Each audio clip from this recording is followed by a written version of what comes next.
Subscribe करा श्री संत देवईमाई या YouTube चॅनलला असेच नवनवीन व्हिडिओ पाहण्यासाठी।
लागून या पाया विनवितो तुम्हाला, लागून या पाया विनवितो तुम्हाला, करे टाळी बोला मुखी नाम विठ्ठल विठ्ठल म्हणा वेळोवेळा, हा सुख सोहळा स्वर्गी नाही. कृष्ण विष्णू हरी गोविंद गोपाळ, मार्ग हा प्रांजळ वैकुंठीचा, विठ्ठल विठ्ठल म्हणा वेळोवेळा, हा सुख सोहळा स्वर्गी नाही. सकळासी येथे आहे अधिकार, कलियुगी उद्धार हरीच्या नामे, विठ्ठल विठ्ठल म्हणा वेळोवेळा, हा सुख सोहळा स्वर्गी नाही. तुका म्हणे नामापाशी चारी मुक्ती,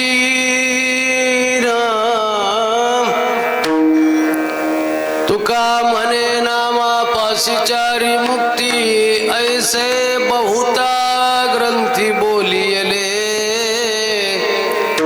विठ्ठल विठ्ठल म्हणा वेळोवेळा, हा सुख सोहळा स्वर्गी नाही. विठ्ठला विठ्ठला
सुख सोहळा स्वर्गिना ये विभुंवेनुनादं चरन्तं दुरन्तं स्वयं लीलया गोपवेशं ददानं गवामृन्दकानन्दनं चारुहासं परब्रह्मलिङ्गं भजे पाण्डुरङ्गं पाण्डुरङ्गा करू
संतांची त्यांच्या कृपादाने कथेचा विस्तारो बाबाजी सद्गुरु दास तुका जयांचे केलिया स्मरण होय सकळ विद्यांचे अधिकरण तेची वंदू श्रीचरण सद्गुरुचे ते नमस्कारो नियता नमो सद्गुरु तुकया ज्ञानदीपा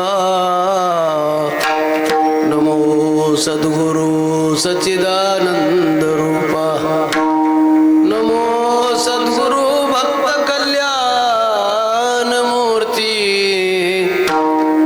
नमो सद्गुरु भास्करा पूर्ण कीर्ती श्री संताची माथा चरणावरी साष्टांग हे करी दंडवत विश्रांती पावलो सांभाळा उतरी वाढले अंतरी प्रेम सुख लागून या पाया विनवितो तुम्हाला करे टाळी बोला मुखी नाम विठ्ठल विठ्ठल म्हणा वेळोवेळा हा सुख सोहळा स्वर्गी नाही सेवेसाठी घेतलेला अभंग अनंत कृपासागर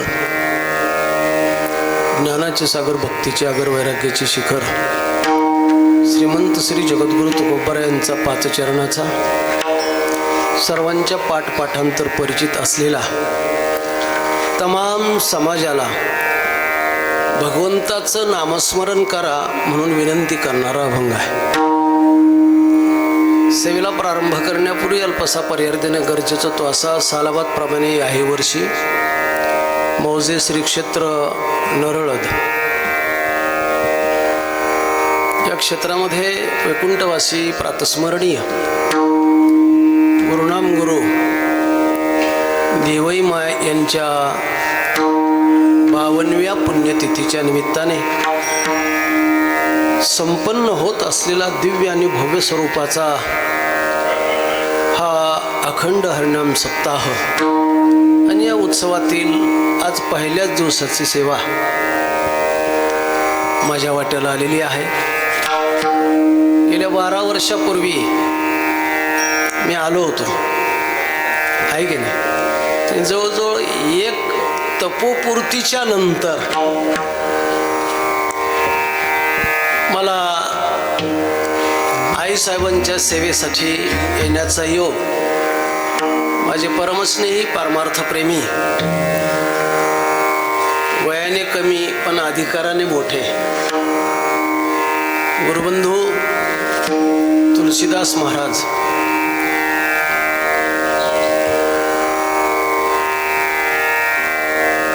यांच्या विनंतीला मान देऊन परमस्नेही परमादरणीय आमचे नरगिरे सर, त्याचप्रमाणे परमस्नेही आदरणीय हरिभक्तीपरायण आमचे बर्वे महाराज, त्याचप्रमाणे परमस्नेही आदरणीय मुंजा महाराज, उपस्थित सर्व दिग्गज गुणीजन, महाराज मंडळी, कीर्तनकार, प्रवचनकार, भाविक माता भगिनी, या सर्वांच्या उपस्थितीमध्ये सानिध्यामध्ये संपन्न होत असलेला दिव्य आणि भव्य स्वरूपाचा हा उत्सव. आणि या उत्सवामध्ये खरं म्हणलं म्हणजे फार इथलची मंडळी माझ्यापासून 12 वर्षांनी दूर आहे, पण आमचे मृदंग सम्राट, आता गुरुजीने वर्णन केलं, तालरत्न, तालमार्तंड, की ज्यांचे विद्यार्थी परदेशात जाऊन चालू असल्यामुळे मला जास्त बोलता येणार समोर, परदेशात ज्यांची शिष्य परिवार बाहेर फिरतोय, अनेक विद्यार्थी घडवतात, असे परमस्नेही परमादरणीय भरतजी महाराज सोटगीर. माझं परम भाग्य आहे की अशा थोर मंडळीनं माझ्यासारख्या सामान्य कीर्तनकाराच्या कीर्तनात पखवाज वाजवावा. म्हणजे हा आनंद माझ्या शेवटच्या क्षणापर्यंत, आनंदाचा क्षण अंतकरणात येवत राहील की देवई माईच्या उत्सवात 2025 डिसेंबर महिन्यामधील 24 तारखेला भरतजी महाराज सोटगीर पखवाज वाजवायला होते. हे अखंड स्मरण माझ्या अंतकरणामध्ये राहील. त्याचप्रमाणे इकडून आमचे तालरत्न विनायकजी महाराज मुलगीर, त्यांनीच मला फोन केला की महाराज 24 तारीख घ्या, पण म्हणले नाहीत पहिला दिवस आहे का मधला दिवस आहे, पण 24 तारीख नोंद करून घ्या म्हणले. तर अलीकडच्या कीर्तनकाराला पहिलं कीर्तन करायचं म्हणलं की थोडं कमीपणा वाटतो, खंत वाटतो, वातावरण नसतं, वातावरण तयार करावं लागतंय. पण इथं आईसाहेबाचा दरबार आहे, इथं पहिला दिवस काय आणि शेवटचा दिवस काय, उलट स्वाभिमानाने सांगता येईल की सप्ताहातली मुहूर्त मेढ ज्या गणेशाला पहिलं पुजतात त्या विनायकाला सेवा मिळाली असं मी म्हणेन. आमचे पिंटू महाराज, विनायक महाराज या परिसरामध्ये मी सातत्यानं असतो, हे दोघे सातत्यानं असतात. इकडून की महाराष्ट्रभर ज्यांची ख्याती आहे, आमचे पप्पू महाराज पोहले, बऱ्याच दिवसाने भेट झाली, चंद्रपूर जिल्ह्यातच भेट झाली होती, वर्ष झालं या गोष्टीला आहे की. त्यानंतर आता भेट आहे. असे दिग्गज गुणीजन आहेत बरं का, बेंडेवाडीकर असे सगळेच दिग्गज आहेत. प्रत्येकाचा नामनिर्देश होणं कठीण आहे, पण सगळ्यांना अभिवादन करतो. फार मी मोठा कीर्तनकार आहे, विद्वान आहे, विद्वत्ता मांडण्यासाठी आलो नसून आईसाहेबाच्या चरणाची माती मला लागावी आणि आपल्यासारख्याचा आशीर्वाद मिळावा या उद्देशाने मी इथे आलेलो आहे. संकल्पित वेळेमध्ये चिंतन करण्याचा प्रयत्न करणार आहे का. आईसाहेबांचा 52वा पुण्यतिथी सोहळा आहे. तुम्ही आम्ही रीतिरिवाज, नियम, परंपरा म्हणून करतो, पण अशा भगवत भक्तांचा सोहळा स्वतः भगवान परमात्मा तुका माने का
अशा भगवत भक्तांचा हा पुण्यतिथी सोहळा समाधी सोहळा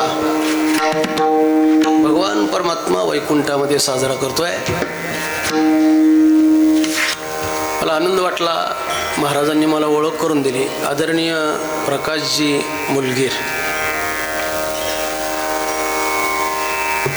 सर्व ट्रस्टी, सर्वांचं नाम उल्लेख होणार नाही आणि मी त्याबद्दल अनभिज्ञ आहे, मला फार काही जास्त माहीत नाही, पण सगळ्यांना अभिवादन करतो आणि चिंतन सेवेकडे वळतो. सेवा सादर करण्यासाठी घेतला भगवत जगद्गुरु तुकोबार यांचा पादचरणाचा सर्वांच्या पाठपाठांतर परिचित असलेला उत्सवातील पहिला दिवस आहे. आज नामाचं महत्व, नामाचं सामर्थ्य, उद्या रूपाचं वर्णन. अगोदर नामाचं महत्व, नामाचं सामर्थ्य सांगावं आणि उद्या रूपाचं वर्णन करावं. परवापासून मग आपल्याला जे झेपेल, पटेल कीर्तनकाराला त्यानं तो विषय मांडावा.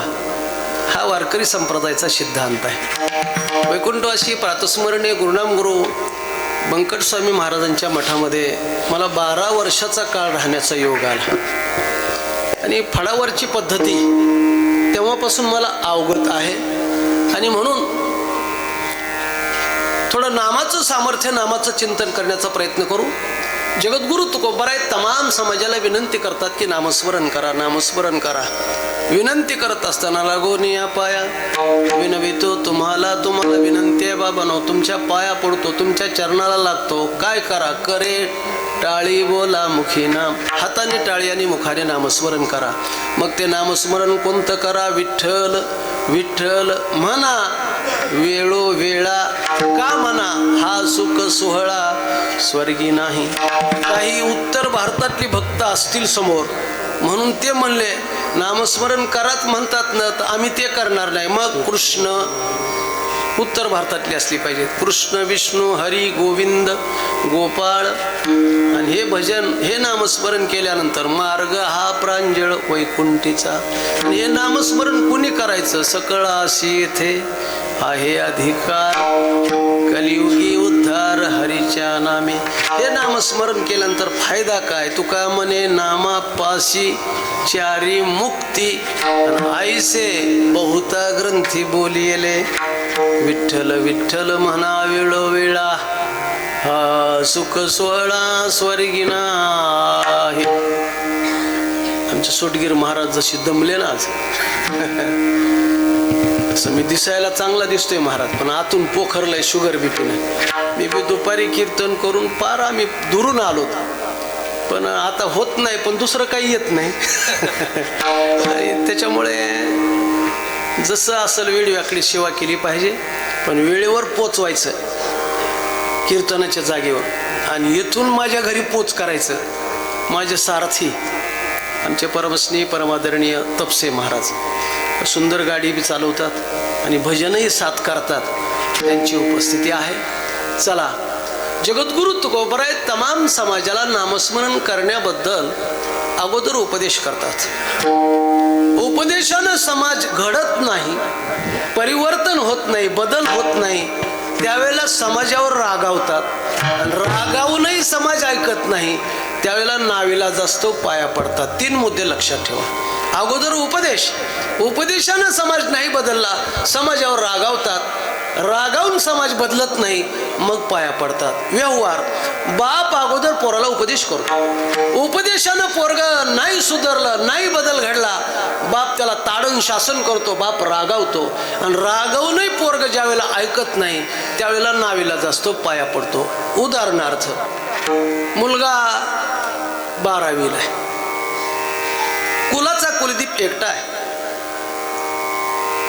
बापाचं प्रापंचिक ऐश्वर्य 25 एकर ऊस आहे, गावात घर आहे, शहरात बंगला आहे, 2 चाकी 4 चाकी 6 चाकी 8 चाकी 10 चाकी 12 चाकी वाहन आहेत. जीवनात उणीव काहीच नाही, पण त्यावेळेला बाप पोराला सांगत असतो, बाळ तुला प्रपंचासाठी काही मिळवायची गरज नाही, पण आहे हे सगळं भांडार सांभाळण्यासाठी अलीकडच्या काळात शिक्षणाची गरज आहे. म्हणून तुझ्या जीवनातलं पहिलं आणि शेवटचं वर्ष म्हणजे 12वीचं आहे. चांगला अभ्यास कर, चांगल्या मार्काने पास हो, एवढीच माझी इच्छा आहे. म्हणून बाप तळमळीनं पोराला उपदेश करतो. मुलगाही शाळेमध्ये जातो, अभ्यास करतो, पण ऐका, गरीबाच्या पोरांना मित्र जोडावी लागतात, श्रीमंताच्या पोराला मित्र आपोआप जोडतात, त्याला जोडावी लागत नाहीत. गावाच्या बाहेर एक 5 किलोमीटर विद्यालय शाळा आहे, गावातून पायी जायचंय, पायी यायचंय, आणि मग या श्रीमंताच्या लेकराला अनेक मित्र आपोआप जोडल्या गेले, पण ते कसे व्यसनाधीन. आणि हा मुलगा त्यांच्या बरोबर वावरू लागला, व्यसनाधीन झाला. मुलं शाळेकडे न जाता मध्येच एका उसामध्ये 52 अध्यायी गुरुचरित्राचं पारायण करू लागले. बर का, 15 दिवस झाला मुलगा शाळेत आला नाही. शिक्षकांनी, वर्ग शिक्षकांनी विचार केला, लेकरू सामान्याचं नाही, श्रीमंताचा आहे, पाटलाचा आहे, शिक्षण समितीच्या अध्यक्षाचा आहे, 15 दिवस झालं गैरहजर आहे. वेळीच आपण कल्पना नाही दिली तर पाटील रागावतील, म्हणून कल्पना दिली पाहिजे. दुसऱ्या दिवशी सकाळी प्रार्थना झाली, वर्ग शिक्षक वर्गात आले, हजेरी घेतली, मुलगा गैरहजर, शिक्षक उठले आणि पाटलाचं घर गाठलं. पाटील दुसऱ्या मजल्यावर राहत होते. पाटील आहेत का घरी? पाटील कडव्या आवाजात हाक मारे. तो आवाज पाटलाने ऐकला, खंत वाटली, अरे या गावात मला वाकून सगळे मुजरा करतात, नमस्कार करतात, मोठ्यानं कोणी बोलत नाही, मोठ्यानं आवाज कोण देत आहे मला. दुसऱ्या मजल्यावरून डोकावून पाहिलं तर आपल्या शाळेचे शिक्षक आहेत. शिक्षकानं पाहिल्याबरोबर हात जोडले, नमस्कार केला, वर या म्हणले. आले, बसण्यासाठी खुर्ची काय असेल ते पेय दिलं. विचारलं कुणीकडे आलात? म्हणजे तुम्हाला कल्पना द्यायला. कसली कल्पना? 15 दिवस झाला मुलगा आपला गैरहजर आहे, कोणत्या कामाला लावला, काय अडचण आहे, का शाळेत येत नाही? पाटलांनी सगळं मुकाट्यानं ऐकून घेतलं, म्हणले चौकशी करतो, तुम्ही जा. शिक्षक गेले. मुलगा मात्र ठरलेल्या वेळी संध्याकाळी 5 वाजता घरी आला. पाटील काही बोलले नाहीत, फक्त त्याच्या चालण्याकडे, बोलण्याकडे, वावरण्याकडे पाटलांनी सूक्ष्म लक्ष दिलं. सकाळी मुलगा उठला, शौचावून आला, मुखमार्जन झालं, चहा, नाश्ता, जेवण, दुपारचा डब्बा, दप्तर, पाण्याची बाटली, दप्तर पाठीवर घेतलं, निघाला मुलगा पुढे. पण पाटलांनी त्याला न कळत त्याचा पाठलाग केला. नेमकं पोरग कुठं जाते म्हणून दुरून लक्ष ठेवलं तर एका उसात या चांडाळ चौकडीत पोरग डाव खेळून लागलेलं पाटलांनी पाहिलं. पाटील गेले, त्याच्या हाताला धरलं, घरी आणलं, खुर्चीत बसवलं, पाणी प्यायला दिलं. मुलगा घाबरलाय आता. आणि मग बाप उपदेश करतोय, बाळ हे बरं नव्हे, तुला जीवनात काहीच कमी नाही, तुला सुरुवातीला सांगितलं हे सगळं सांभाळण्यासाठी शिक्षणाची गरज आहे. अरे अशा व्यसनाधीन मुलांच्या जर नादी लागलास, राहिलास कायम, तर तुझं जीवन उद्ध्वस्त होईल. म्हणून त्यांच्या नादी लागू नको, तू शाळेत जात जा. बापानं उपदेश केलाय बघा. पोराच्या लक्षात आलं, बाबा म्हणते ते खरं आहे, आपल्या जीवनात फक्त शिक्षणाची उणीव आहे, आपण शिकलं पाहिजे. म्हणून दुसऱ्या दिवसापासून बरोबर 15 दिवस पुन्हा मुलगा शाळेत जाऊ लागला. पण या चांडाळ चौकडीला करमत नाही. अरे म्हणले कुठं जातंय पाटलाचं पोरगा, 15 दिवस झालं भेट नाही, करमत नाही, वेळ जात नाही, पार्टी करायला काही मिळत नाही.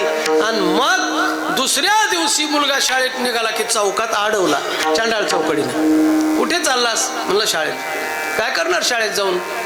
भरपूर शिकणार. शिकून काय करणार? नोकरी करणार. नोकरी करून काय करणार? भरपूर ऐश्वर्य मिळणार. ऐश्वर्य मिळून काय करणार? सुखाने खाणार. पोरं म्हणले पहिलंच काय कमी आहे काय? बापानं मिळवून ठेवलंय ना. अरे माणसाचं जीवन म्हणजे पाण्याचा बुडबुडा आहे, कधी फुटल कधी तुटल सांगता येणार नाही. दिलंय ते देवानं ऐश्वर्य, आनंदाने भोगलं पाहिजे. कशाला तू शाळेच्या अधीन चाललास? आहे ना सुखानं भोग. हलक्या कानाचं होतं पोरग, पुन्हा त्या पोरांच्या नादी लागलं. पण आता मात्र पहिल्या उसात नाही, दुसऱ्या उसात. पुन्हा 15 दिवस गेले, मुलगा शाळेत नाही. पुन्हा शिक्षक घरी आले, पाटील. पाल चुकचुकली पाटलाच्या मनात. कशाला आले असतील गुरुजी? काय घराने घेऊन आलेत? का हो गुरु, यावर बोला. काय नाही, गेली 15 दिवस मुलगा आला, पण गेली 15 दिवसानं गैरहजर आहे. का मुलगा येत नाही शाळेत? म्हणले जा चौकशी करतो. पुन्हा पाटलांनी पोराचा पाठलाग करून दुसऱ्या दिवशी पहिल्या उसात नाही, दुसऱ्या उसात सापडले. पहिल्यांदा उपदेश केलाय. आता मात्र पाटील जमदाग्नी झाले. तळपायची आग मस्तकाला गेली. चांडाळ चौकळीत पोरगा खेळते बघितलं, हाताला धरलं, तिथं पडलेलं मोडकं लाकूड उचललं आणि गुराढोरासारखं मारायला सुरुवात केली पाटलानं. महाराज आता 2 नंबरला पाटील रागावलेत, लक्षात ठेवा. एवढं मारलं, फोडून काढलं पोरगा, रक्त भंबाळ केला. पाटलाला एकच अपेक्षा होती, एवढं मारल्यास तरी पोरगा म्हणेल बाबा मला मारू नका, मी उद्यापासून त्या पोराकडे जाणार नाही, शाळेत जाईल. या शब्दाला बाप भुकेजलेला. पण पोरग काहीच बोलत नाही. तसंच ओढीत घरी आणलं आणि पडक्या वाड्यात एका खांबाला नायलनच्या दोरीनं करकचून बांधलं. पुन्हा दुसरं लाकूड उचललं, पुन्हा 2 मारले. आवाज घरातल्या पाटलिनीच्या कानावर गेला. पडक्या वाड्यात का वाजतंय? खिडकी उघडली, पाहिलं तर जन्मदाता पोटच्या गोळ्याला गुराढोरासारखं बांधून मारतात. आईला राहवलं नाही, पाटलीन पळतच आल्या आणि बोलू लागल्या. डोकं फिरलं का? कुलाचा कुलदीप एकटाय, वानिकिनीचा आहे, आणि ते काय गुजरातून आणलंय का? का भाकरीवर घेतलंय का? लोक लेकर म्हणून मारायची वेळ आली आणि तुम्ही लेकराला मारताय. पाटील जमदाग्नी झाले होते, लाल बुंद डोळे. आणि पाटलीनीकडे बघितलं, एकच शब्द उच्चारला, घरात जा, नाही तर पोराला सोडीन तुला सुरू कर. पाटलीनीला पाटलाचा राग माहित होता. पाटलीन गुपचूप घरात गेला आणि पुन्हा बापानं मारायला सुरुवात केली पोराला. एवढं दंडील पोरग रगील, मार खायले पण काही उत्तर देत नाही महाराज. शेवटी बाजूला पडलेला मोडका कोयता उचलला बापानं धाक देण्यासाठी. आता तरी पोरगा म्हणून उद्यापासून बाबा शाळेत जातो म्हणून मोडका कोयता उचलला, सांगितलं बाप उद्यापासून जर शाळेत नाही गेलास ना, तुझं मुंडक एकीकडे धड एकीकडे केल्याशिवाय राहणार नाही. एवढा दम दिल्यास तरी पोरानं बोलावं ना. दम धरून पोरग म्हणतंय बाबा कोरडा काय दम देताय, आत्ताचे आता घ्या कोयता. आणि त्या कोयत्यानं मुंडक एकीकडं आणि धड एकीकडे जरी केलं तरी ही पट्ट्या शाळेत जाणार नाही. ऐका. आणि शेवटी बापानं त्या कोयत्यानं नायलनच्या दोरीने बांधलेली ती दोरी करकचून बांधली होती, ती कापली. लेकराला मोकळं केलं. पाटलांनी पोराला मिठी मारली आणि बाप हंबरडा फोडून रडू लागला. बाळ अरे वैरी वैऱ्याला एवढं मारणार नाही, तुला एवढं मारलं रे, यापुढे मी तुला धक्का लावणार नाही, पण तुझ्या पाया पडतो, उद्यापासून शाळेत जा. अभंगाची भूमिका आहे का? बापानं पोराला अगोदर उपदेश केला, उपदेशानं पोरग बदलत नाही, बाप रागावला, रागावूनही पोरग ऐकत नाही, त्याला नाविलाज असतो, पोटच्या पोराच्या पाया बाप पडला. तसं संत अगोदर उपदेश करतात, आता तरी पुढे हाची उपदेश नका करू नाश आयुष्याचा, सांगतो तुम्हासी भजारे विठ्ठला, नाही तरी गेला जन्म वाया, आता उघडी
समाज बदलत नाही, परिवर्तन होत नाही.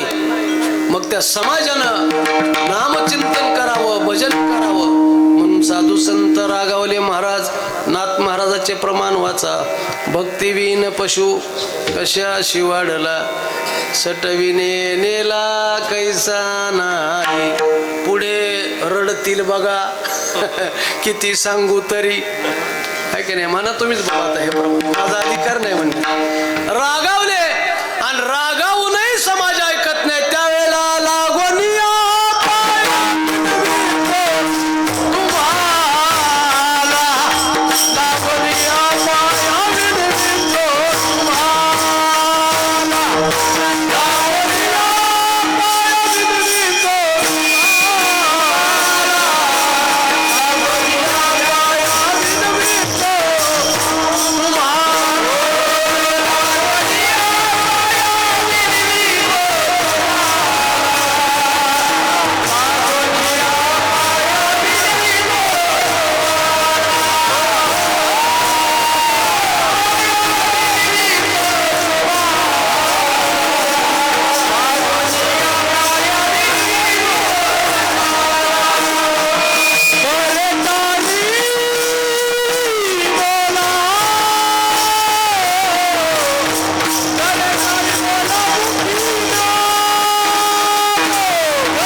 करतात. अगोदर उपदेशानं समाज घडत नाही.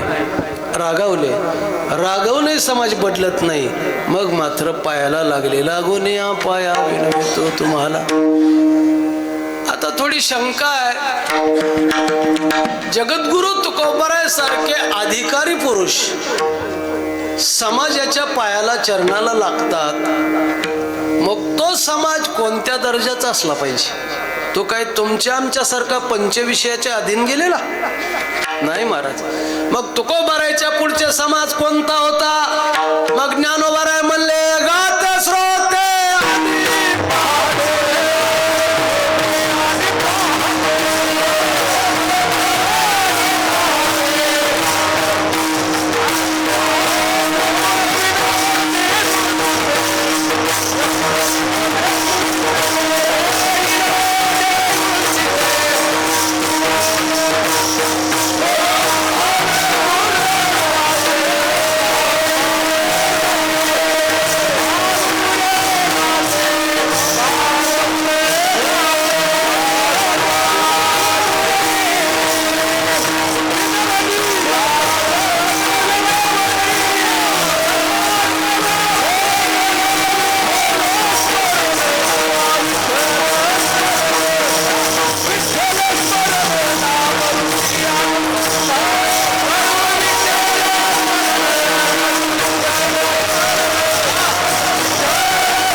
समाज कोणत्या दर्जाचा होता? 8 प्रकारचे लोक होते. 8 प्रकारचे गाते श्रोते आणि पाहते, चतुर विनोदी दुस्सिते, स्वहंभावे पूर्ण ज्ञाते, या सकळाते विनवनी, करा विठ्ठल स्मरण. 8 प्रकारचे लोक आहेत. आता गाते कोण, श्रोते कोण, पाहते कोण, चतुर कोण, विनोदी कोण, दुश्चिते कोण, सोहमभावे कोण, पूर्ण ज्ञाते कोण. गाते किती, श्रोते किती, पाहते किती, चतुर किती, विनोदी किती, श्रोते बघा, दुश्चिते किती, सोहमभावे किती, पूर्ण ज्ञाते किती. थोडक्यामध्ये पाहायचं झालं तर गाणारे 28 जण. गाते किती आहेत? ही 28 नाही. ज्ञानोबाराय म्हणले 18 ही पुराणे.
गाणारे 28 आहेत.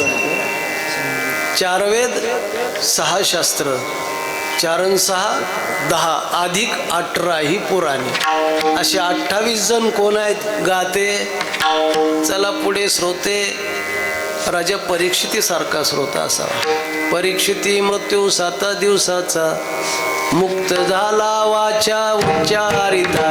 किंवा श्रवणे परीक्षिती तरला, श्रवणे क्रौंश उद्धरिला, मकरोदरी पावला, सिद्ध झाला मुच्चिंद्र. गाते श्रोते आणि पाहते. कोण पाहणारे आहेत. भगवान शेष नारायण. हजारो डोळ्यानं भगवंताला पाहिलं तरी तृप्ती झाली नाही. पाहते. चला चतुर कोण आहे. ब्रह्मदेव. कोलाल हाडाचा अखंड घडतो मडकी रे.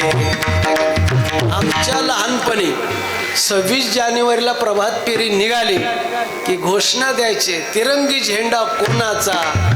40 कोटी लोकांचा म्हणायचे 30-40 वर्षापूर्वी. आता मात्र चौपट आकडा झालाय. पण तरी सुद्धा माणसासारखा माणूस एकाईसे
सारखा एक माणूस नाही.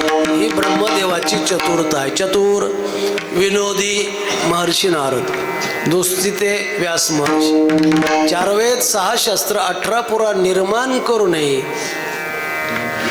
त्यांच्या अंतकरणातलं अवदाशिन्य गेलं नाही. म्हणून एक दिवस गंगेच्या काठावर स्नान करून काठावर बसले. विचारात आहेत. महर्षी नारदाचं आगमन झालं. व्यासांना विचारलं का दुःखिते आहात. त्यावेळेला महर्षी नारद त्यांना व्यास महर्षी म्हणतात, महाराज एवढी ग्रंथसंपदा निर्माण करूनही माझ्या अंतकरणातलं अवदाशिन्य गेलं नाही. काय केल्यानंतर मी प्रसन्न होईल, समाधान वाटेल. त्यावेळेला महर्षी नारदानं सांगितलं, व्यास आतापर्यंत अनेक ग्रंथाचे तुम्ही निर्माते आहात, पण भगवंताच्या निर्गुण स्वरूपाचं तुम्ही लिखाण केलंय, वर्णन केलंय.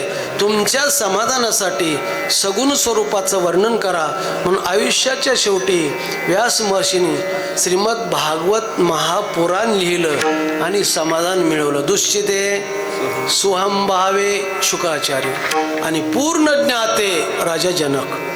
बघा संसारी असून पूर्ण ज्ञाते होते महाराज. राजसत्ता सांभाळत असताना, या समाजाला विचाराचे धडे देत असताना राजा जनकाने 6 महिन्याला कथेचं आयोजन करायचं. आणि मग ती कथा ऐकण्यासाठी आपल्यासारखे पोट भरे नाही महाराज. मग 60-60 हजार वर्ष तपश्चर्या केलेली, नखाच्या चुंबळी झालेली, केस गुंडाळा झालेली, तेजपुंज असे संत महंत ऋषी त्या कथेला ऐकायला यायचे. कशाचाही संग न केलेले, फक्त 3 बोटाची लंगोटी हातात कमंडलू, बसण्यासाठी आसन मृगासन, त्या लोकांनी कथा ऐकायला बसायचं. कथाकार त्याच दर्जाचे. आता काय चाललंय कुणाबद्दल काय बोलत बसायची गरज नाही, आहे की नाही. पण कथाकार सुद्धा त्याच दर्जाचे. कोण होते? याज्ञवल्क्य. याज्ञवल्क्यांनी व्यासपीठावर बसावं आणि हा श्रोते समुदाय पुढे बसावा आणि कथेला प्रारंभ व्हावा. पण याज्ञवल्क्यांचा नियम होता, मंडप कितीही गच्च भरला पण व्यासपीठावर राजा जनक येत नाहीत तोपर्यंत कथेला प्रारंभ करायचा नाही. जनक येत नाही तोपर्यंत किती समाज आला तरी राधे राधे गोविंद गोविंद राधे राधे म्हणणारे बी कंटाळायचे, ऐकणारे बी कंटाळायचे. आणि मग त्या विद्वानामध्ये चर्चा होऊ लागली. का? याज्ञवल्क्य, आम्ही फक्कड आहात, निसंगी आहात, त्यागी आहात, तपस्वी आहात, आम्ही मंडपामध्ये येऊन बसतोय पण कथेला प्रारंभ करत नाहीत. राजा जनकाचीच का वाट बघतात? आपसात चर्चा सुरुवात झाली. आपल्यापासून काय मिळणार आहे त्यांना? अरे राजा जनक शेवटी गठोडं बांधून देणार आहे की नाही. काय भाव वाढलेत महाराज. समाजाचं अवघड झालंय महाराज, आहे की नाही. जाऊ द्या, नाही बाजूला. चर्चा करू लागले. जनकाचीच का वाट बघतात? तर जनक दक्षिणा देणार आहे म्हणून जनकाची वाट बघतात. ते शब्द याज्ञवल्क्यांच्या कानावर पडले. अरे चर्चा सुरुवात झाली म्हणले, पण वेळ आल्यानंतर उत्तर देऊया. आणि योगायोगाने राजा जनक आले, बसले महाराज आसनावर आणि याज्ञवल्क्यांनी कथा सुरुवात केली. मुखातून गंगा जशी धो धो वाहते तशी ज्ञानगंगा वाहू लागली. श्रोते तल्लीन झाले आणि श्रोते तल्लीन झाल्यानंतर याज्ञवल्क्यांनी आपल्या योग बलाने मिथिला नगरीला आग लावली. ती आग मंडपाकडे आली.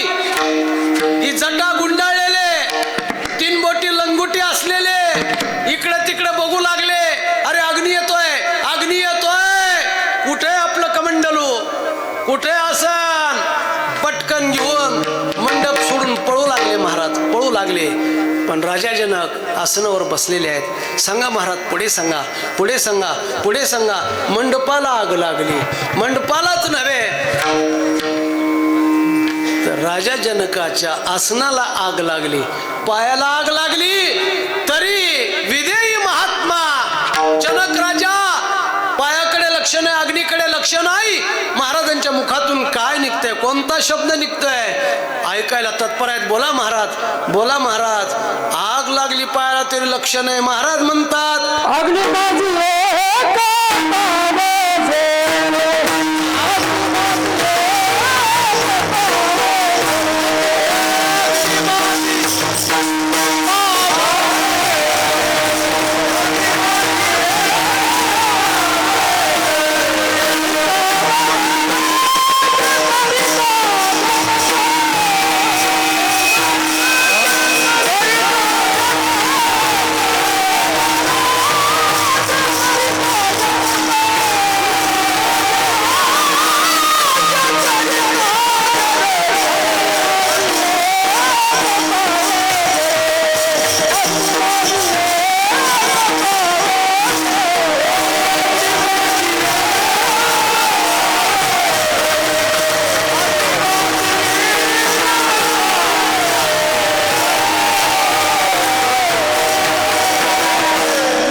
अशा 8 जणाला या सकळा ते विनवणी विठ्ठल लागून या पाया विनवितो तुम्हाला. तुम्हाला विनंती बाबा, नामस्मरण करा.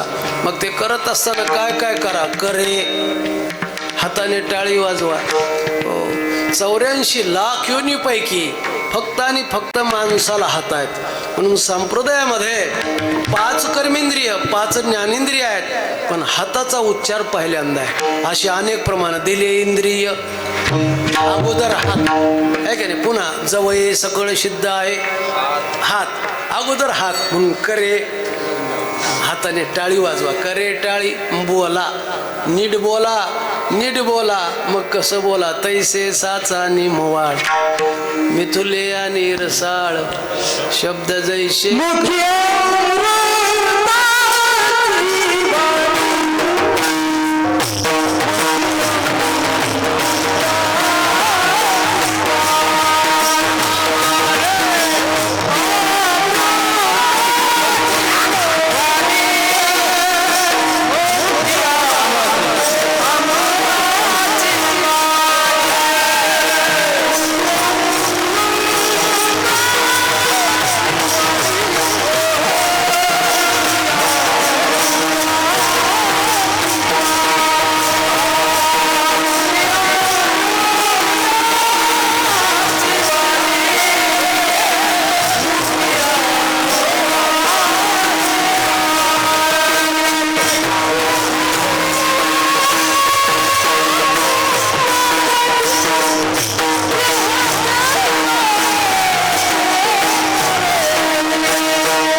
आता देवा विन काही म्हणून करे टाळी बोला, बोला.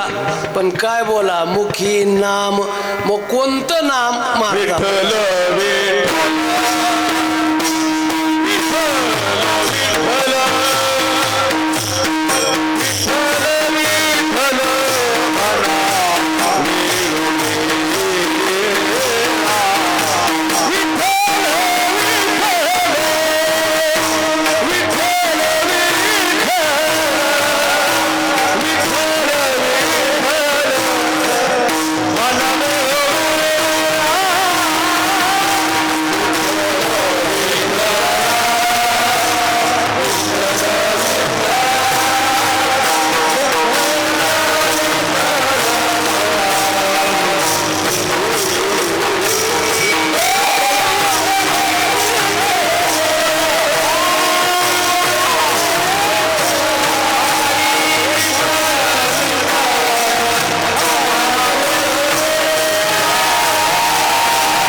इथं कसं आहे एक एकाहुनी बळी रे. आमच्यासारख्या महाराजांनाच प्रश्न पडतोय की या लोकांच्या पुढं काय बोलावं. त्यातल्या त्यात तर सुटगीर महाराज असले की मला बराच दबाव येतोय. कारण महाराष्ट्रातील नामांकित विद्वान कीर्तनकर्त्यांनी वाजवलेत. माझं काय हो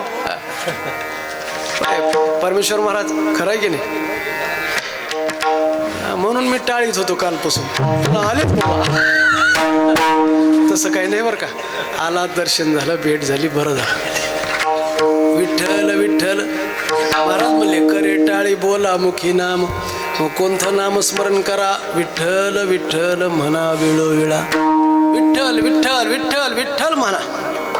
विठ्ठलच का म्हणा तर ऐका, ब्रह्म विष्णू आणि महेश या तीन देवतेचं नामस्मरण विठ्ठल या शब्दामध्ये आहे. त्याचा उच्चार केल्यानंतर तिन्ही देवाचं स्मरण होतं. विकारो विधाताय, ठकारो नीलकंठ, लकारो लक्ष्मीकांत, विठ्ठल नाम अभिधीयते. म्हणून विठ्ठल विठ्ठल म्हणा वेळोवेळा. म्हणा विठ्ठल विठ्ठल म्हणा. बोला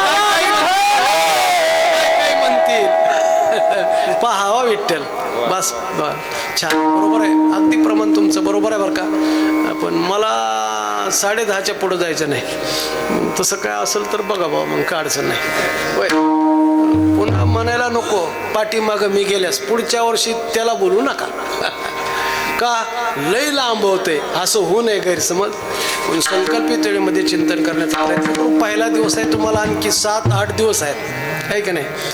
बोलावा विठ्ठल, पाहावा विठ्ठल, करावा विठ्ठल जीवभाव. म्हणून विठ्ठल विठ्ठल म्हणा वेळोवेळा. विठ्ठल विठ्ठल म्हणा. काय म्हणले? विठ्ठल विठ्ठल म्हणल्यास काय होईल? तुकोबाराय म्हणले काय होणार नाही. काय नव्हे केले, काय नोहे केले, नवे केले दोन्ही पाठ. एका चिंतिता विठ्ठले सर्व साधनाचे सार.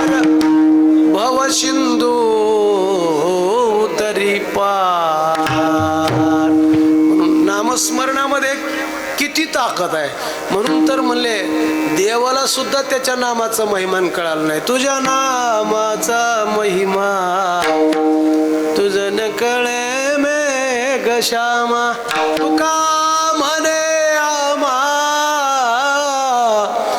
जन्म गोडया जसाठी या वैष्णवाचे घरी.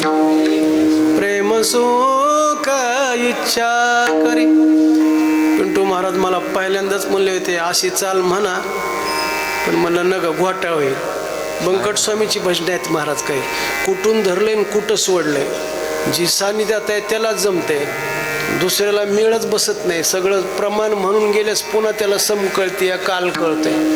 रूप पाहता लोचनी, रूप पाहता लोचनी. कालातून धरायचं आणि समीवर आदळायचं, आहे का नाही. अशा बऱ्याच चाली आहेत. आपल्याला पुढे जायचं नाही. सांगायचं तात्पर्य देवाच्या नामाचं महिमान महात्म्य देवाला सुद्धा कळालं नाही. तुम्हाला प्रसंग सगळ्यांना माहिती आहे. ऐका, प्रभू रामचंद्राचा 14 वर्षाचा वनवास संपला. अयोध्येत आले, राज्याभिषेक झाला, गादीवर बसले. कसा कारभार चाललाय म्हणून विश्वामित्र पाहायला आले, भेट दिली. विश्वामित्र आलेत. सगळ्या अयोध्येतल्या लोकांना कळालं तोबा घरी दर्शनासाठी. सगळ्यांची दर्शनं झाली. बैठकीत बसल्यानंतर चर्चा सुरुवात झाली. कोणती चर्चा महाराज? मच्चिता मदगत प्राणा बोधयंत परस्परम, अशी ती महात्म्यांची चर्चा असते. आणि त्या चर्चेत महर्षी नारद आले आणि विश्वामित्रालाच प्रश्न केला, सांगा बरं. म्हणले काय? राम श्रेष्ठ की नाम श्रेष्ठ? वाद घालू लागले. विश्वामित्राने म्हणावं राम श्रेष्ठ आणि नारदाने म्हणावं नाम श्रेष्ठ. वाद सुरुवात झाला. शेवटी प्रभू म्हणले, नारदा बऱ्याच दिवसांनी गुरु महाराज आलेत, वाद घालू नका, मिळेल तुम्हाला उत्तर काही दिवसांनी. गेले काही दिवस, पुन्हा आले विश्वामित्र. पुन्हा रांग लागली. रांगेत हनुमंतराय उभे राहिले. नारायण पहिला हनुमंतरायला. हनुमंतराय कशाची वारी आहे, रांग कशाची आहे? म्हणले तुम्हाला माहित नाही का? माहित असतं तर विचारलं कशाला असतं? अहो म्हणले आपले अजयगुरु आलेत. कोण? विश्वामित्र. म्हणले त्यांच्या दर्शनासाठी रांग? म्हणले हो. तुम्ही? म्हणले मी बी दर्शनात त्या रांगेत उभारलो. महर्षी नारद म्हणले तुम्हाला तर म्हणतात बुद्धिमता मोरिष्ठम, आणि तुम्ही या रांगेत. म्हणले काय झालं? अहो तेच म्हातारं एकदा श्वान होऊन मेनकेच्या पाठीमागं लागलं होतं आणि त्याचं दर्शन तुम्ही घेणार? अहो म्हणतात ना, दर्शने प्रशस्ती पुण्य पुरुषा.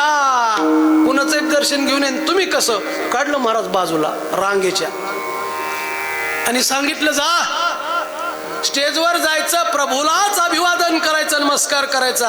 त्या विश्वामित्रांना नमस्कार करायचा नाही. सांगितल्याप्रमाणे हनुमंतराय गेले, प्रभूलाच नमस्कार केला आणि बाजूला जाऊन बसले महाराज. श्रीराम जय राम जय जय राम, श्रीराम जय राम जय जय राम. झालं आगमन महर्षी नारदाचं. नारायण स्टेजवर. विश्वामित्राला म्हणले महाराज प्रभूच्या दरबारात तुमचा अपमान? म्हणजे झालं काय? माझा कशाने अपमान झाला? ती बी एका माकडाने अपमान करावं? म्हणजे कसला? बघा ना, रामाला देव मानतोय, तुम्हाला दर्शन घेतलं नाही, तुम्हाला अभिवादन केलं नाही. ही जनता काय वेळी काय एवढी तुमच्या दर्शनासाठी यायला? तुमचा अवमान केलाय. महाराज विश्वामित्राची तळपायची आग मस्तकाला गेली आणि विश्वामित्र म्हणले रामा आत्ताच्या आता चाललो. झालं काय अचानक महाराज?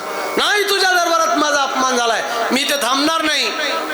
प्रभूलाही माहित नव्हते. म्हणले कुणी अपमान केलाय सांगा फक्त त्याचं नाव. काय करणार? म्हणजे उद्या सूर्योदयापासून सूर्यास्ताला जाईपर्यंत त्याला जिवंतच ठेवणार नाही. नक्की? हो. देववचन अगोदर एक वचनी आहेत प्रभू, वचन दिलं, सांगा नाव कुणी अपमान केलाय. म्हणजे तुझ्या भक्तानच. सगळेच भक्त आहेत, नेमका कुणी अपमान केलाय सांगा. म्हणजे हनुमंताने. बरी का पिढा आता? आणि हनुमंताला ललकारलं, पुकारलं. प्रभूंनी सांगितलं हनुमंता तुझ्याच साह्यानं सगळं काही घडलंय, पण आज मात्र मी एकवचने शब्द दिलाय गुरु महाराज. उद्या ब्राह्मी मुहूर्तावर युद्धभूमीवर युद्धाच्या तयारीने आता नाविलाज आहे. गेले महाराज सगळे लोक. आणि मग हनुमंतराय विचारात पडले. म्हणले उगच त्या नाऱ्याचं ऐकलं, म्हणजे लय घोटाळा झाला. म्हणले आता कसं करायचं, आता कसं करायचं विचारात आहेत. इतक्यात नारायण आले महाराज. काय चालले हनुमंता? म्हणले शिमगा. म्हणले का? आमच्या जीवनातली दिवाळी तर घालवली, होळी आणली तुम्ही आता. म्हणले मी सांगतो ऐकतो का? म्हणले हे कुणाचं ऐकून झालंय? तुझंच ऐकून झालंय बाबा. म्हणले आता काय सांगायचं आणखी सांगा. म्हणले काळजी करू नका, तुमच्या केसाला धक्का लागणार नाही. फक्त काय करा? म्हणले उद्या युद्धभूमीवर गेल्यानंतर प्रभूला डोळेवरून पहा, अंतकरणामध्ये साठवा आणि भजन करत बसा, तुमच्या केसाला धक्का लागणार नाही. हनुमंतराय म्हणले चला भगवंताचं स्मरण व्हायले जाता जाता अंतकडे असेल ते असेल. म्हणून प्रभू हनुमंतराय पहाटे ब्राह्मी मुहूर्तावर उठले, स्नान केलं, युद्धभूमीवर गेले, पद्मासन घातलं आणि भजनाला प्रारंभ केला. प्रभू उठले, खुंटीचा धनुष्य काढला, कमरेला बांधला, भातडी पाठीवर टाकली आणि रणभूमीवर युद्धाच्या तयारीने निघाले आवेशात. 33 कोटी देव प्रभूचा आवेश पाहण्यासाठी, युद्ध पाहण्यासाठी आले महाराज. हनुमंतराय पुढे बसलेत आणि मग कमरेचा धनुष्य सोडला, भातडीतला बाण काढला, धनुष्याला लावला, डोळे झाकले. हनुमंता आता भजन कर, नाही तर काही बी कर, मला मात्र युद्ध केल्याशिवाय पर्याय नाही, तुला मारल्याशिवाय पर्याय नाही. आणि म्हणून कानडी ताणली. 33 कोटी देव महाराज बघू लागले केविलवाणी. काय होईल हनुमंताचा? आता का बाणात राई राई एवढे तुकडे होणार.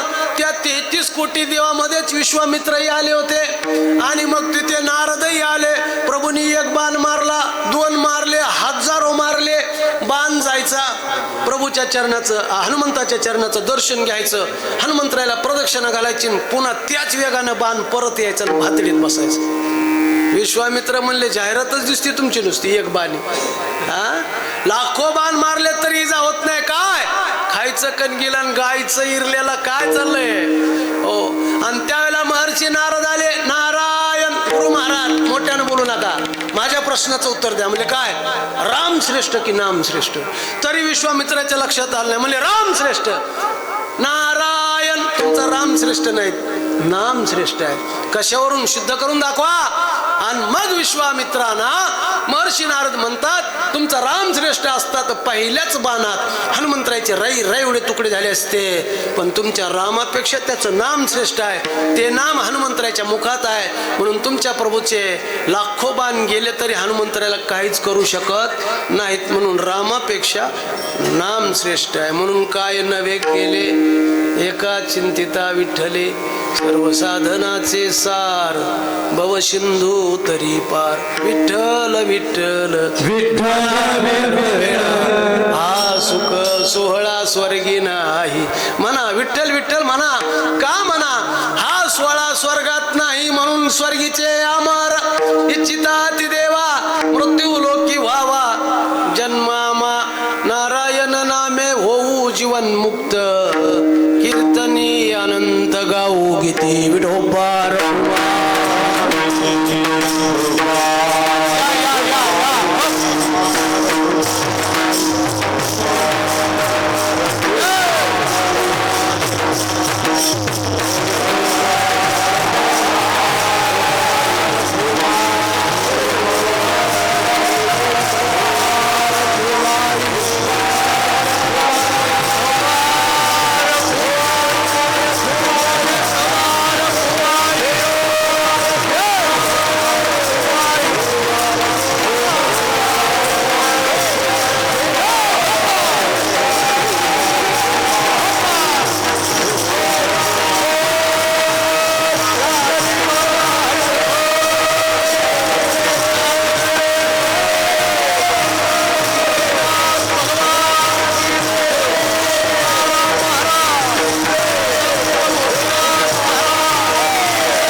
स्वर्गात नाही, आम्ही नामस्मरण करणार. पण काही उत्तर प्रदेशातले भक्त समोर असले पाहिजेत. ते म्हणले नामस्मरण करा इथपर्यंत ठीक आहे, पण तुमच्या महाराष्ट्रातल्या वारकऱ्याचं कुलदैवत म्हणून तुमच्या देवाचा उदो उदो करायला आम्ही विठ्ठल म्हणणार नाहीत. तुकोबाराय म्हणले काय म्हणणार? कृष्ण विष्णू हरी गोविंद गोपाळ. म्हणले आम्ही कृष्ण म्हणणार, म्हणा म्हणले महाराज. आम्ही विष्णू म्हणणार, म्हणा म्हणले. आम्ही हरी म्हणणार, म्हणा म्हणले. गोविंद म्हणणार, म्हणा म्हणले. गोपाळ म्हणणार, म्हणा. कोणतं बी नामस्मरण केलं तरी मार्ग हा प्रांजळ वैकुंठीचा. आता कृष्ण म्हणल्यास काय होईल बरं का? आध्यात्मिक चिंतन आहे. कृष्ण म्हणल्यास कंठी धरिला कृष्ण म्हणी आणि अवघा जनी प्रकाश. कृष्ण म्हणा, विष्णू म्हणा, हेची विष्णूची महापूजा. हरी म्हणा, हरी हरी तुम्ही म्हणा रे तेने माया जाळ तुटते. गोविंद म्हणा, गोविंद गोविंद म्हणा लागले. गोपाळ म्हणा, जाऊ द्या. कोणतं बी नामस्मरण करा. तुकोबराय म्हणले हा मार्ग वैकुंठीचा आहे. ठीक आहे महाराज, सांगितलं नामाचं महत्व, पण हे नामस्मरण कुणी करायचं?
स्मरणाचा अधिकार सगळ्यांना दिला बरं का. म्हणून अनेक प्रमाण आहेत. या रे लहान तोर याती भलते नारी नर, सगळ्यांना अधिकार नामस्मरणाचा दिला महाराज. मग कुणी सगळ्यांना अधिकार दिला? ऐका, नामस्मरणासाठी अधिकाराची गरज नाही बरं का. नामस्मरण करण्यासाठी परमार्थात नामस्मरण करण्यासाठी अधिकाराची गरज नाही. नामस्मरण कुणालाही आणि कुठेही करता येतं. नामाचे चिंतन प्रगट पसारा असाल ते करा, जेथे तेथे न लगे आंघोळी तोंड धुवावे. कशाचीच गरज नाही महाराज. कधीही कुठेही काळ वेळ नाम उच्चारिता नाही. नामस्मरण करता येतं. नामस्मरणाला अधिकाराची गरज नाही. काही गोष्टीला अधिकाराची गरज आहे. ऐका, प्रपंचात सुद्धा अधिकाराची गरज आहे. अधिकाराविना प्रपंच सुद्धा होत नाही. छोटंसं उदाहरण सांगेल तुम्हाला. बादशाहच्या दरबारात बिरबलला वजीरपद दिलं आणि काही लोकांना नाही जमलं, जमतच नसतं. आणि मग त्यांनी एक गट केला आणि बेगमकडे आले. बिरबलला दिलेलं पद त्यांना सहन झालं नाही, जळू लागले. का म्हणले, आपण पैसे खर्चायचे ना, आमदार व्हायचं आणि 5 वर्ष घरीच बसायचं. कधीतरी लाल दिवा एकदा तरी, त्यालाच नेहमी का. म्हणून एक गट बाजूला निघाला आणि बेगमकडे आला. बेगमला विचारू लागले, बोला काय म्हणणं आहे? काय नाही म्हणले, नेहमी बघतोय धुंद झाला तुझा दरबार. असं कसं आहे म्हणले हो, बिरबललाच वजीरपद, त्यांना राजाला दुसरं कोणी दिसत नाही. बरं आमचं सोडा, पण तुमचा भाऊ मोकळा फिरतोय त्याचा तरी विचार करावा ना. भावाचं नाव कळलं की पगळल्या बेगम.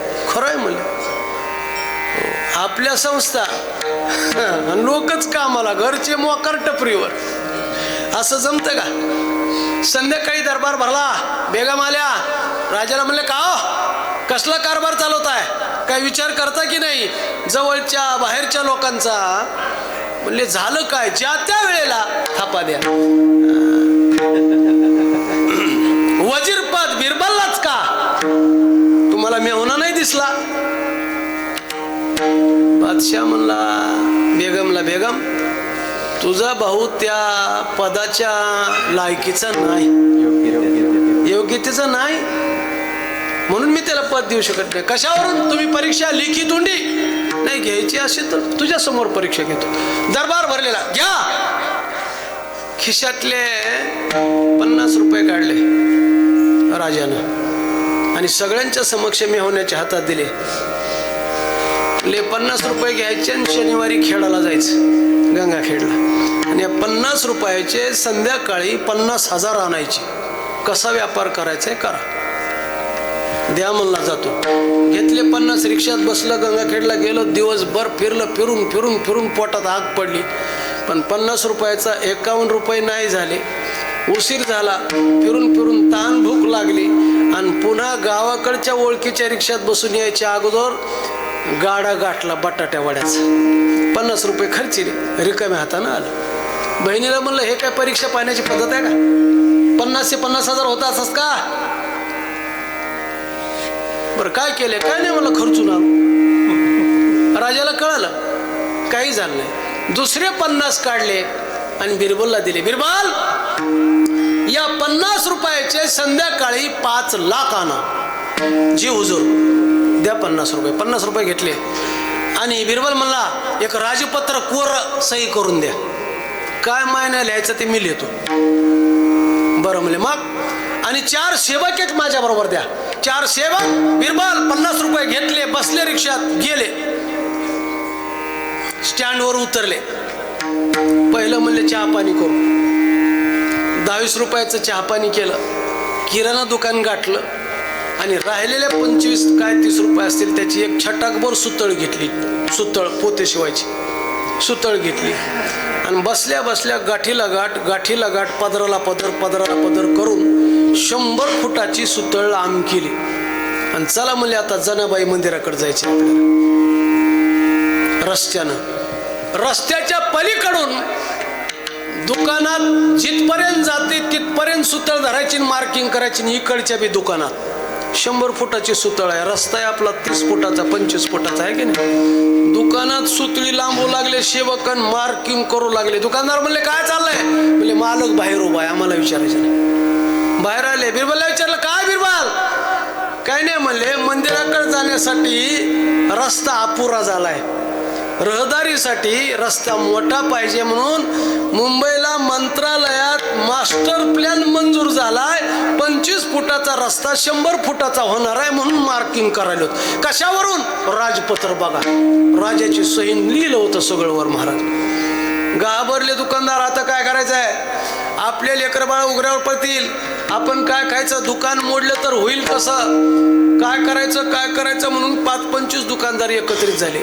त्यांचं काम चालूच, जनाबाई मंदिराकडे मार्किंग करत चालले. तसं एक दुकानदार हुशार म्हणता, सगळ्याला म्हणला काळजी करू नका, हा मास्टर प्लॅन रद्द करू, पण मी सांगल तसं ऐकावं लागेल. म्हणले काय? सगळ्यांनी 25-25 हजार रुपये द्यावं लागतात, मास्टर प्लॅन कॅन्सल. म्हणजे नक्की होईल? नक्की होईल. अहो 25 काय मागताय? 30 घ्या म्हणले, पण घ्या, मास्टर प्लॅन कॅन्सल करा. म्हणले पैसे पहिले द्या. लोक काय हो म्हणतात, पण टायमाला निघून जातात. पैसे त्यानं जवळ घेतले महाराज त्या दुकानदारानं. बिरबलला हाक मारू लागले, इकडे या बिरबल, इकडे या. बिरबल म्हणला आमचं काम आम्हाला करू द्या. पहिल्या हाकेला ओ दिली की किंमत राहत नाही. पण तारखा घेताना महाराज फोन केला की म्हणतो डायरी बघावं लागल, माझा प्रवास बघावा लागल, मला कुठून बसती का तारीख बघावं लागल, आहे का नाही. आणि मग सगळं बघून सांगतो. तसंच करावं लागतं, त्याशिवाय लोक वाकत नाही तर घ्या तारीख म्हणलं की आमच्यासारखी घेतली लिहून की पुन्हा काय बुकांना आरळच. विनोदाचा भाग सोडा, आपण परमार्थिक आहेत, बाजूला जायचं नाही, सेवाधारी आहोत. चला, बिरबल म्हणलं आमचं काम आम्हाला करू द्या. मंदिरापर्यंत गेले, मार्किंग पूर्ण झाली. म्हणले या आता काय ते सांगा. बसले, म्हणले चहा पाणी घेऊ. म्हणले अडचण नाही. म्हणले या लोकांचा विचार करा ना. म्हणले काय तुम्हाला बायका पोर आहेत? म्हणले हो. अहो या दुकानदाराचे बी बायका लेकरं उघड्यावर पडतील. तुम्ही मार्किंग केली आहे, दुकानं पडले, रस्ता मोठा झाला, त्यांनी दुकानं कुठं थाटायचे, लेकरं बाळ कसे जगवायचे? बिरबल म्हणला मग मी काय करू?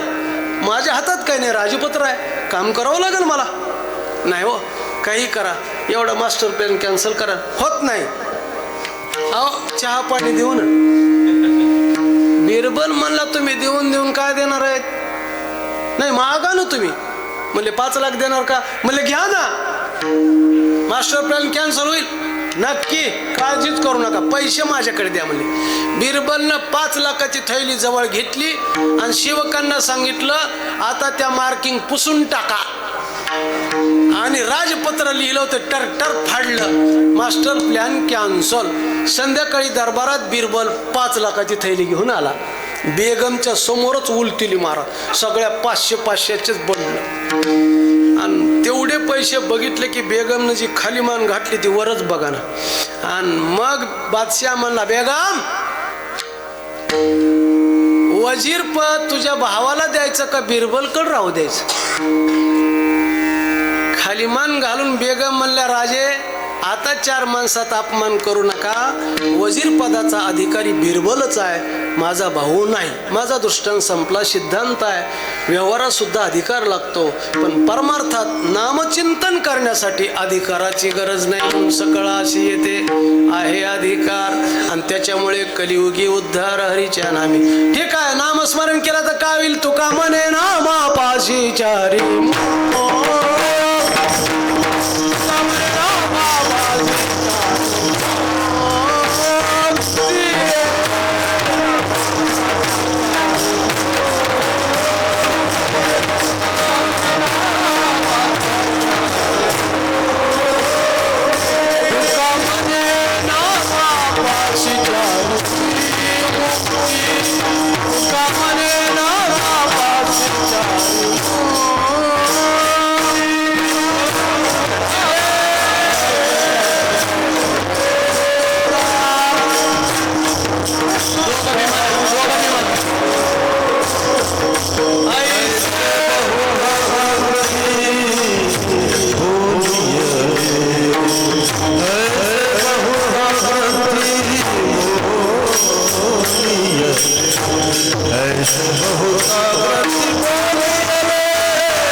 वर